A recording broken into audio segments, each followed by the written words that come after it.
மதீனாவுடைய புறப்பகுதியில் இருக்கிற ஒரு கிராமவாசிகளில் இருந்து 40 இளைஞர்கள் வந்து ரசூலுல்லாஹ் கிட்ட வந்து நபி 10 நாள் தங்கி மஸ்ஜித் நபவியில 10 நாள் தங்கி எங்களுக்கு மார்க்கத்தை கற்றுக் கொடுங்கள் என்று கற்று 10 நாள் கழித்து அவங்க சென்றதாக இளைஞர்கள், அவ்வளவு பேர் இளைஞர்கள்.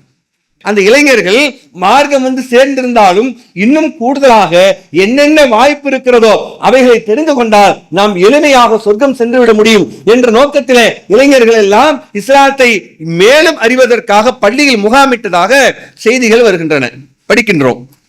நாம என்ன பண்றோம்? நமக்கு நிறைய பயான் கேட்டுக்கிட்டே இருக்கும். இப்ப எதை பார்த்தாலும் பயான், செல்போன்ல பயான் எடுத்து பார்க்கிறோம், வீட்டுல டிவியில பார்க்கிறோம், பள்ளியில வந்து கேட்கிறோம், நிறைய கேட்கிறோம்.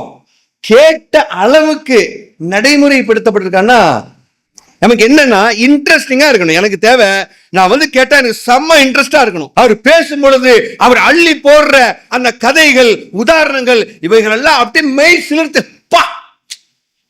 நமக்கு என்ன திருப்தினா இந்த 1 மணி நேரம் 1/2 மணி நேரம் உட்கார்ந்து கேட்டுடும் பாருங்க.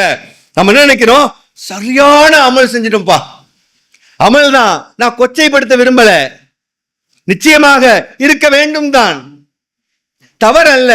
ஆனால் கேட்ட வரைக்கும் நாம் எடுத்து நடைமுறைப்படுத்திய செய்திகள் எத்துணை.